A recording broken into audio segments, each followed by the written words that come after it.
이 세상에서 모든 철학자들, 철학가들 아시죠? 철학자. 철학자는 수도 없이 많겠지만 철학하는 사람들이 하는 가장 기본적인 전제, 질문이 있습니다. 그게 뭐냐면 나는 누구인가? 이게 그분들이 가지고 있는 숙제예요. 그래서 나는 도대체 어디서 왔고 어디로 가고 나는 누구인가? 철학하시는 분들이 늘상 고민하고 연구하는, 거기로부터 존재 증명을 하기 위해서 계속적으로 논의되어지는 철학적인 질문 중에 한 가지가 나는 누구인가라는 그런 이야기입니다. 하나님을 떠나 살아가는 사람들은 자기 자신의 삶의 존재를 증명하기 위해서 예를 씁니다.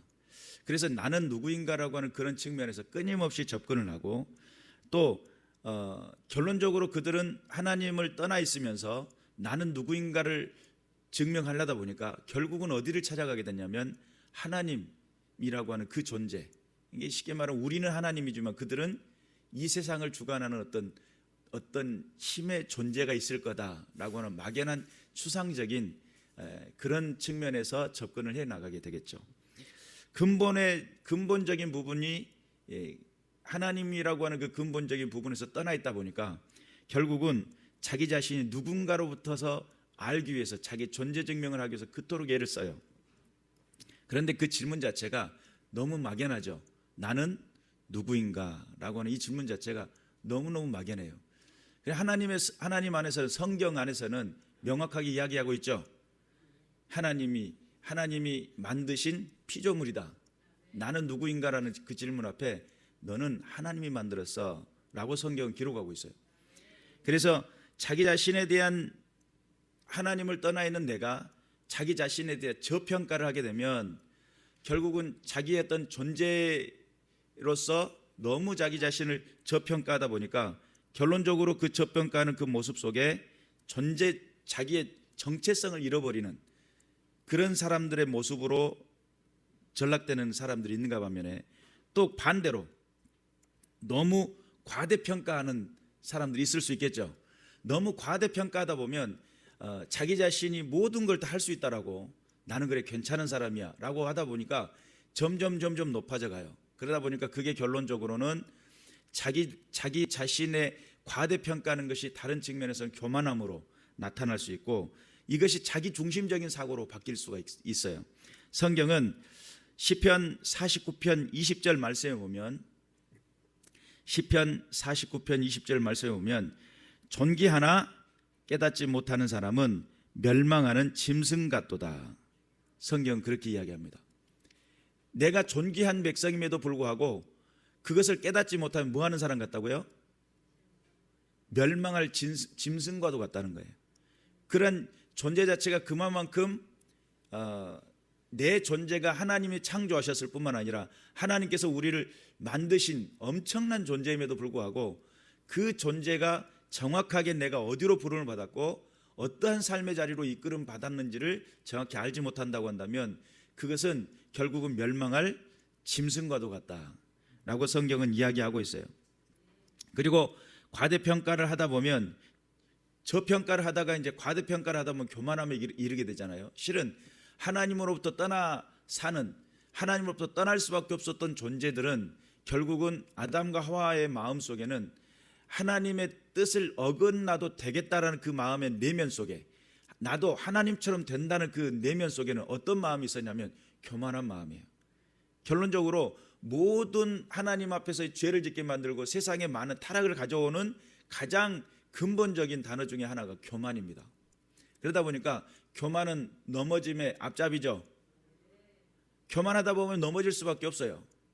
그래서 우리들의 삶의 현장 속에 존귀함을 깨닫는 것도 중요하겠지만, 이 존귀함이 세상적인 가치 가운데 내가 존귀하냐 아니면 하나님 안에서 내가 존귀하냐, 이 차이는 엄청난 차이겠죠. 요한복음 15장 5절에서부터 6절 말씀 한번 보겠습니다. 요한복음 15장 5절에서부터 6절 말씀, 우리 다 같이 합독 한번 하겠습니다. 다 같이 시작. 나는 포도나무요 너희는 가지라. 그가 내 안에 내가 그 안에 거하면 사람이 열매를 많이 맺나니 나를 떠나서는 너희가 아무것도 할 수 없음이라. 사람이 내 안에 거하지 아니하면 가지처럼 밖에 버려져 마르나니 사람들이 그것을 모아다가 불에 던져 사르느니라. 아멘.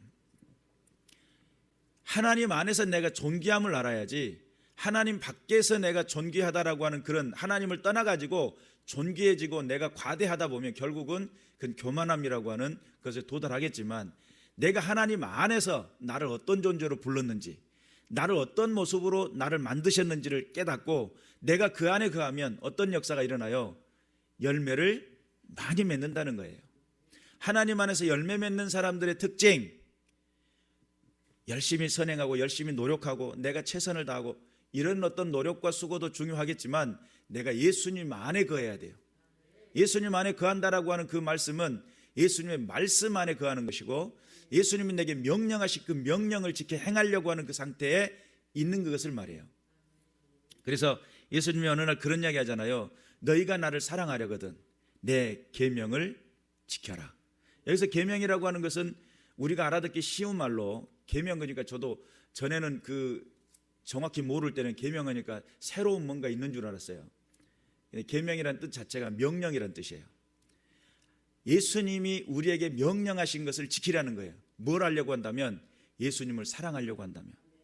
그럼 예수님을 사랑하는 사람들은 뭘 하는 사람들이에요? 예수님의 명령을 지키는 사람들이에요.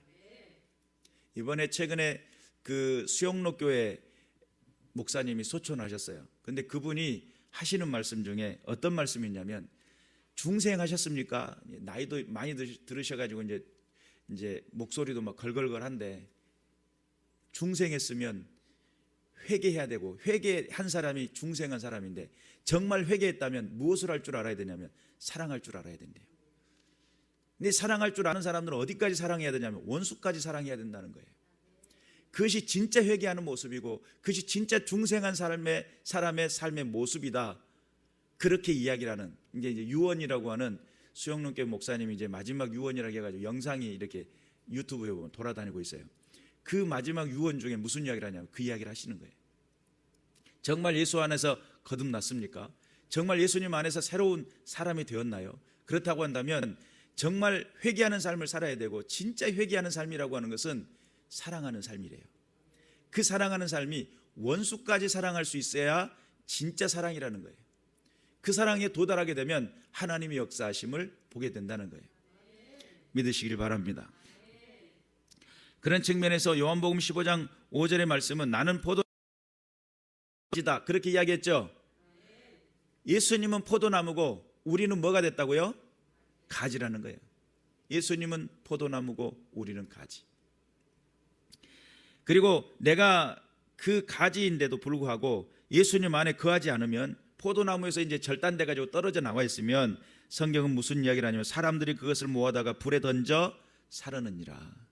열매를 기대하는 사람들이 정말 너 포도나무에 붙어있는 가지 맞아? 그렇다면 거기에는 뭐가 있어야 돼요? 열매를 기대하고 사람들이 찾아가잖아요. 근데 거기에는 열매가 없어. 사랑할 줄 모르고 화목할 줄 모르고 하나님이 기뻐하시는 그 은혜 자리에 나가지 못하는 그 어리석임의 모습을 보면 너 예수님 안에 거하지 않는구나, 신앙자로서 무시를 당해요. 그리고 밖에 그것을 모아다가 뭘 한다는 거예요? 불사르느니라. 그런데 결국은 이 땅에서도 수치심을 당하겠지만 장차 영원한 형벌이라고 하는 둘째 사망에서 유황불이 펄펄 끓는 지옥으로 떨어질 수밖에 없다. 믿으시길 바랍니다. 그래서 우리의 신앙적 존재 가치는 철학적인 질문 안에 포함되는 그런 질문이 아니라 하나님 안에 거하는 그런 질문들이 돼야 된다. 하나님 안에서 나는 어떤 부름을 받았느냐, 하나님 안에서 나는 어떤 삶의 자리로 이끌림을 받았느냐, 너무 중요한 말씀드리겠죠. 우리가 이제 중생이라고 하는 단어, 제가 말씀을 드렸듯이 중생이라고 하는 단어는 거듭남이죠. 이 거듭남은 말 그대로 찾아오는 은혜예요. 우리가 아직 죄인 되었을 때에 예수 그리스도께서 우리를 위해 죽으심으로 하나님께서 우리에 대한 자기의 사랑을 확증했다. 성경 그렇게 이야기하죠. 그래서 내가 아직 죄인의 상태, 내가 뭔가를 받을 만한 준비된 그런 상태가 아님에도 불구하고 하나님 내게 찾아왔어요. 그리고 그 찾아옴을 통해 가지고 나에게 영생의 길이 되어 주셔요. 예수님이. 그리고 나에게 참된 세상에서 알려주지 못하는, 세상에 알지 못한 참된 기쁨과 평안을 통해서 참된 진리의 길로 인도하시고 영원한 생명이 되어 주셨어요. 그래서 아들이 있는 자에게 생명이 있고 아들이 없는 자에게 생명이 없다라고 하는 분명한 말씀들을 통해 가지고 내가 하나님의 자녀되는 삶의 자리로, 그래서 그 은혜는 찾아오는 은혜고 내게 주시는 선물이었어요. 믿으시길 바랍니다. 그러면 성결이라는, 이 성결이라고 하는 것은 찾아오는 은혜가 아니고 요청하는 은혜예요. 왜 그러냐면 예수님이 어느 날 그래요. 내가 승천할 건데 너희는 예루살렘 성전을 떠나지 말고 너에게 약속한 성령이 올 때까지 기다려라. 약속한 성령을 위해서 그들은 뭐를 했어요? 전혀 기도에 힘쓰죠. 성령의 임재, 성결의 임재는 내 안에 거룩해지고 성결을 통해 가지고 세상을 구원하고자 하는 강력한 그 힘은 오직 성령이 너에게 임하시면 너희가 권능을 받고, 디나미스라고 하는 이 권능이 임하는 것은 그냥 찾아와 주시는 그런 개념이 아니라 요청했을 때 찾아오셔요. 믿습니까? 그래서 성결은 말 그대로 내가 요청했을 때 하나님의 성령이 내게 다가오시고 하나님의 그 권세가, 세상을 뒤엎을 수 있는 강력한 권세가 하나님의 그 약속을 붙들고 요청하며 기도할 때, 여러분 우리가 알아야 될 것은 중생이라고 하는 것은 전도자의 복음을 듣고 내가 그것을 믿기로 작정하고 회개의 자리로 나가는 거예요. 그러나 요청하는 은혜는 믿기로 작정한 내가 이제는 믿기로 작정했기 때문에 결단하는 거예요. 하나님의 그 약속을 붙들고 기도하는 거예요. 다시 말해 여기는 내 의지가 강력하게 역사를 하는 순간이에요. 그래서 중생을 통해 가지고 양심의 변화가 일어나고 중생을 통해 가지고 내 마음의 의지적인 결단들이 달라져요. 그것을 회개라고 불러요. 그리고 그 결단들이 어디까지 연결되냐면 성령 하나님이라고 하는 그 약속을 요청하는 자리까지. 성령님 내게 오시옵소서. 성령님 당신의 일을 행하시옵소서. 성령께서 하시고자 하는 그 일들은 성령이 내게 오시면 예수가 주가 되는 역사. 믿으시길 바랍니다. 또 성령이 내게 오시면 내 안에서 그 모든 죄악의 습관들에서 끊어내요. 그리고 하나님의 강권적인, 그래서 로마서 1장 4절에 보니까 그는 성결의 영이다. 깨끗하게 하는 영이고 그는 진리의 영이다. 하나님 안에서 새롭게 하시는 그 놀라우신 은혜가 우리에게 찾아온다는 사실을 믿으시기를 주님의 이름으로 축원합니다. 그래서 부흥이라고 하는 것은 중생의 개념에서 내가 회개하고 새 사람이 되었어요. 이것도 부흥 맞아요. 부흥이 회개라는 개념에도 같이 들어가거든요. 그런데 강력한 부흥은 어떻게 이루어지냐면 성결이라는 것을 통해서 이루어져요. 그래서 중생한 사람들이 모여 있을 때는 500여 형제에서 380명 가버리고 대략 120문도가 남아서 기도를 하잖아요. 그런데 성령이 강림하신 다음에 그들이 일파만파 전파가 될 때 어떤 역사가 일어나요? 하루에도 한 번 설교에 2,000명이 회개하고 3,000명이 회개하고 허다한 무리가 따르게 되는. 그러니까 진정한 부흥은 중생의 단계를 거쳐 어디에 도달했을 때, 성결이라고 하는 성령의 임재라고 하는 성령의 역사가 강권되었을 때 하나님의 부흥이 일어나게 된다는 사실을 믿으시길 바랍니다. 오늘 우리가 읽었던 이 본문의 말씀, 이로써 우리도 듣던 날부터 너희를 위하여 기도하기를 그치지 아니하고 구하노니 너희로 하여금 모든 신령한 지혜와 총명에 하나님의 뜻을 아는 것으로 채우게 하시고. 여기서 보면 신령한 지혜와 총명에 하나님의 뜻을 아는 것으로 채운다, 이런 이야기가 있어요. 지금 이 상태는 어떤 상태냐면, 여러분 지금 9절의 말씀은 이미 중생한 사람들이에요. 9절 말씀은 파워포인트를 넘겨가지고 비난면 주세요. 이미 지금 현재 중생한 상태에 이르러 있는 사람들이에요. 그리고 그들에게 요청하기를 무슨 이야기를 하냐면 신령한 지혜와 총명의 하나님의 뜻을 아는 것으로 채우게 하시고 그래요. 여러분 그러면 여기에서 핵심이 뭐예요? 신령한 지혜예요? 아니면 총명입니까? 뭐예요 여기서? 하나님의 뜻이에요. 어떤 사람들은 신령한 지혜에만 머물러 있는 사람이 있어요. 또 어떤 사람은 총명해지는 것에서만 머물러 있는 사람이 있을 수 있어요. 그런데 성경에서는 무슨 이야기를 하냐면 하나님의 뜻을 아는 것이 더 중요한 거예요. 내가 신령한 지혜와 총명이 조금 아둔할 수 있어요. 그것에 민감하지 못해가지고 아둔할 수 있는데 하나님의 뜻을 알았다면, 하나님의 뜻이 목적이죠. 하나님의 뜻을 아는 것이 목적이에요. 그러다 보니까 신령한 지혜라고 하는 이 부분을 동원하고 총명이라고 하는, 이사야에서도 분명히 이야기하죠. 우리 성령에 관한 이야기를 할 때 그는 지혜의 영, 모략의 영, 총명의 여호와를 경외하는 영이 임하여 가라사대, 뭐 이런 말씀이 있어요. 그러면 지혜와 총명이라고 하는 그 자체가 성령께서 임하셨을 때 오는 증상들이에요. 그래서 성령이 내게 오시면 막 가르쳐줘요. 뭘 가르쳐줘요? 하나님의 깊은 것을 통달하시고 우리에게 알려줘요. 그러면 앞으로 되어질 일들을 알 수 있는 비결이 어디 있어요? 성령에 붙들려 있으면 돼요. 성령 안에 거하다 보면 때로는 더듬이 같은 경우를 통해서도 알 수 있고, 정확하게 귀로 들을 수도 있고 가슴으로 들을 수도 있고, 나는 의지와는 상관없이 나를 이끌어 가실 수도 있어요. 내 고집이 있어가지고 잘 안 들으려고 할 때 강제적으로 뭐 끝에 끊겨가지고 가는 경우도 있어요. 그래서 눈 떠보니까 여기가 어디야? 하나님의 뜻이네, 이렇게 알 수도 있어요. 그러다 보니까 하나님께서 역사하시는 이 성령의 강권적인 역사는 뭐냐면 신령한 지혜와 총명을 통해 가지고 어느 곳에 도달하도록, 하나님의 뜻에 도달하도록. 할렐루야죠. 야고보서 3장 13절부터 18절 말씀 한번 살펴보겠습니다. 야고보서 3장 13절부터 18절. 13절, 너희 중에 지혜와 총명이 있는 자가 누구냐? 그는 선행으로 말미암아 지혜의 온유함으로 그 행함을 보일지니라. 다시 말해 신령한 여기의 지혜는, 지혜와 총명을 가진 사람은 무엇에 도달할 줄 알아야 돼요. 그 지혜와 신령한 지혜와 총명이 있는 것에 대한 책임이 있어요. 믿습니까? 그 책임이 뭐냐면 선행으로 말미암아 그 지혜의 온유함으로 그 행함을 보일지니라. 내가 하나님의 거룩한 뜻을 알았다면, 성령의 임재하심을 통해 가지고 분명히 그걸 깨달았다면 어떤 책임이 있냐면 깨달은 책임이 있어요. 세상을 향하여서 내가 깨달은 것이 하나의 빛이라고 본다면 이 땅에 등불을 켜두는 이유는 나 혼자 알고 나 혼자 깨달기 위한 것이 아니라 등경에 두나니 많은 사람들이 이것을 보게 하기 위함이라는 거예요.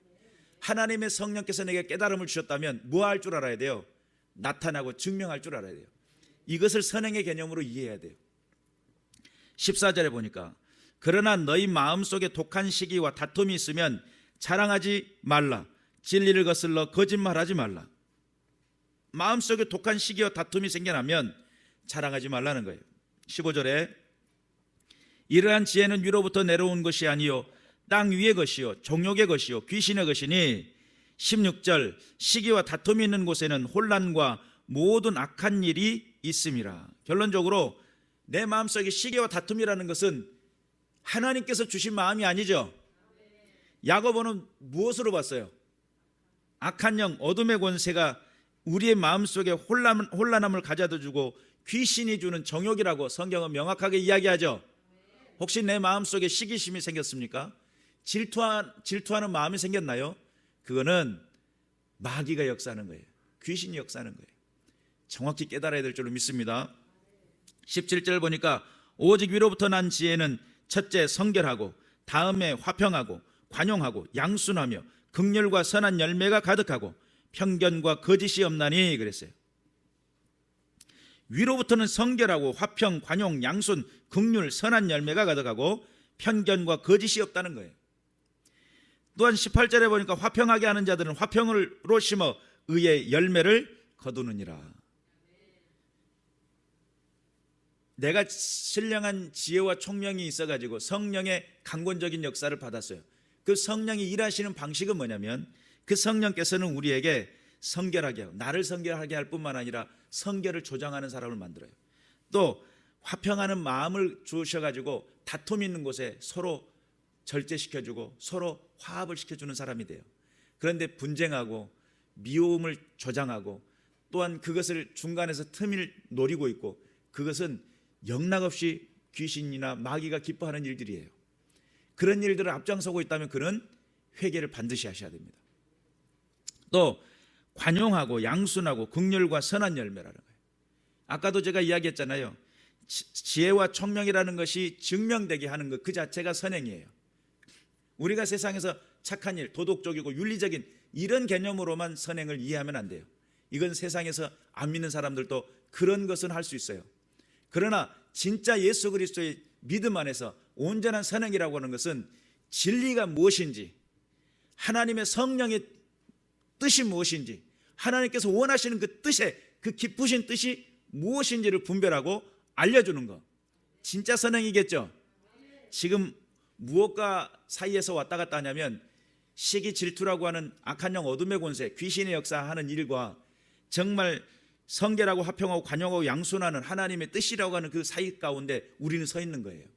그럼 여기서 진정한 선행이라고 하는 것은 마귀가 기뻐하는 것을 향해서 하는 것은 악한 것을 향하는 것이고요, 성령께서 원하시는 것을 행하는 것 자체가 선행이에요. 그러면 명확히 깨달아야 될 것은 하나님의 뜻을 알려주는 것이 진정한 선행이에요. 믿으시길 바랍니다. 도덕적이고 윤리적인 그런 개념, 그 개념을 뛰어넘는 거예요. 우리가 읽었던 골로새서 1장 9절의 말씀, 신령한 지혜와 총명에 하나님의 뜻을 아는 것에 채우는, 그것으로 채워지시는 믿음의 군사들 되시길 바라고, 10절에 주께서 주께 합당하게 행하여 범사에 기쁘시게 하고 모든 선한 일에 열매를 맺게 하시며 하나님을 아는 것에 자라게 하시고, 하나님을 아는 것까지 자라게 된다는 거예요. 왜냐하면 하나님의 뜻을 알았으니까 하나님을, 그 뜻을 점차 내 마음속에 부어가며 내 마음속에 채워가며 나는 어디까지 자라요? 하나님 원하시는 그 수준의 자리까지 자라고 성장하는, 내가 1년생 나무인지 10년생 나무인지, 나는 키가 크면 얼마나 클 것인지, 나는 열매를 어떤 종류를 맺힐 것인지, 하나님은 나에게 대한 사명을 부여할 것이고 하나님이 나를 부르신 소명이 있을 것이며 하나님은 내게 원하시는 사역이 있을 것이고 그 사역의 자리에 하나님 앞에 쓰임받는 그 자리, 그것을 나에게 말씀하시고 명령하신 것을 명확히 아는 그 자리까지 내가 주님의 뜻을 알아가며 주님의 뜻을 구하며 나갈 줄 아는 믿음의 군사들이 되어야 될 줄로 믿습니다. 11절에 보니까 그의 영광의 힘을 따라 모든 능력으로 능하게 하시며 기쁨으로 모든 견딤과 오래 참음에 이르게 하시고 우리로 하여금 그 빛 가운데서 성도의 기업에 부분을 얻기에 합당하게 하신 아버지께 감사하게 하시기를 원하노라. 결론적으로 그 영광의 힘이라고 하는 것은 성령의 강권적인 힘이에요. 히브리서도 이야기한 것처럼 하늘의 빛을 비침을 받고 라고 했을 때 그 한 줄기 빛과도 같아요. 그 성령의 강권하심은 우리에게 찾아오셨을 때 사도행전에서 보면 불의 혀가 갈라진 것처럼 각 사람 위에 임하시더니, 이런 말씀 있잖아요.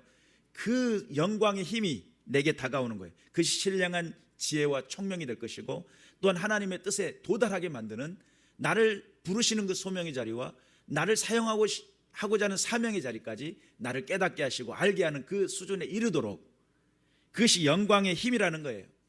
하나님의 영광의 그 광채가, 그래서 결론적으로 도달하는 한 가지의 주제가 뭐냐면, 결론적으로 그 영광의 힘은 어디까지 가냐면 예수는 나의 그리스도시고 나의 주인이시다 라는 그 자리에 도달하게 만드시고 내 삶의 자리에 하나님의 영광을 위해 드려지고 쓰여질 수 있도록 나를 이끄시고 축복하신다는 사실 믿으시기를 주님의 이름으로 축원합니다.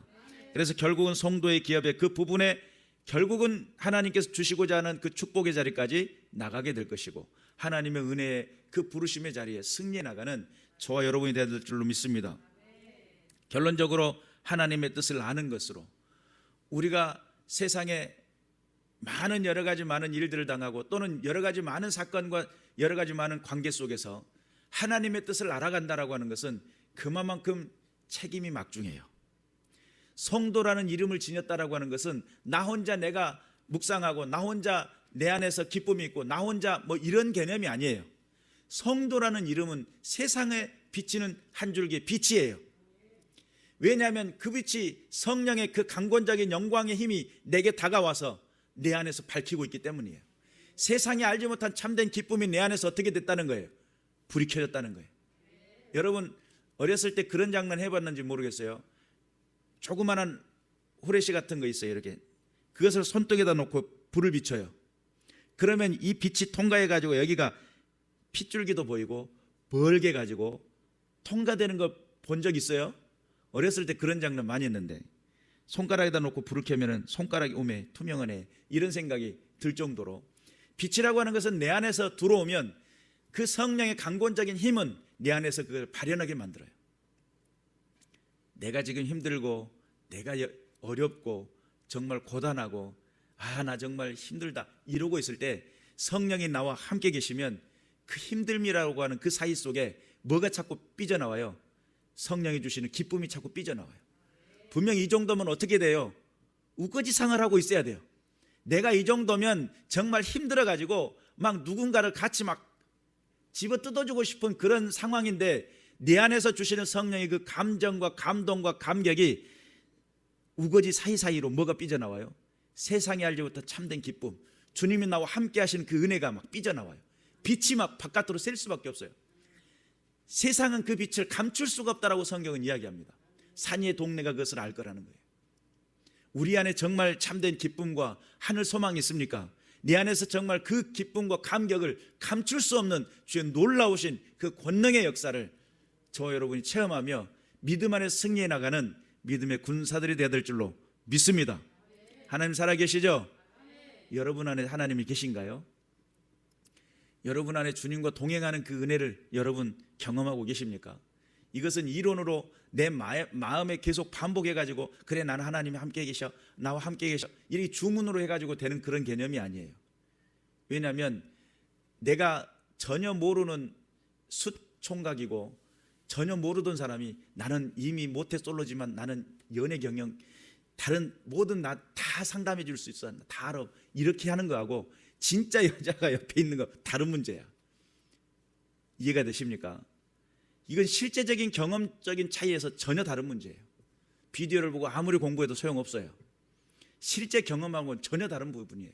그래서 하나님 안에서 내가 아무리 주문을 외우고 아무리 내가 노력하고 내가 어떤 어느 정도 수준에 이르렀다고 이야기하는 개념하고는 달라요. 주님이 내 안에 임재해버리면 학식하고는 전혀 상관없고요. 주님이 내 안에 임재해버리면 내 상황과도 전혀 상관없고요. 그분의 강권적인 역사는 내 안에서 감출 수 없는 뭐가 나타나요? 기쁨이 나타나요. 만남과 관계 속에서요 하나님이 나와 함께 하시는 그 은혜를 이야기 안 할 수가 없어요. 이야기가 안 되는 이유는요 아직 못 만났든지 아직 내 안에 안 계시든지 그럴 거예요. 그분의 마음이 그분이 내 안에 들어와서 나를 충동하는데 내가 입을 다물고 있을 수 있어요? 내가 그분이 나의 삶을 축복하는데 내 안에서 일어나는 카라라고 하는 희락이라고 하는 은은히 일어나는 그 유쾌함이라고 하는 것을 막을 수가 있냐 이 말이에요. 아무리 피곤해도 아무리 힘들어도 아무리 어려운 역경 속에 부딪혔어도 크나큰 사건이 내 앞에 다가왔다 하더라도 내 안에 역사하시는 그 놀라운 사랑은 내 안에 어떤 생명 예수 그리스도의 생명이 두근거리게 하시고 설레게 하시고 기쁨이 되게 하시고 여러분 안에 점검해 보세요. 여러분 안에 진정한 하나님을 아는 것으로 채워졌는지 주님의 뜻을 아는 것으로 채워졌는지 주님이 내 안에 정말 그 체험으로 영광의 빛으로 신령한 지혜와 총명으로 내 안에 찾아와 계셨는지 이런 부분들을 한번 점검하시길 바라고 하나님 앞에 영광을 돌려드리는 믿음의 군사들 되시기를 주님의 이름으로 축원합니다. 기도하겠습니다.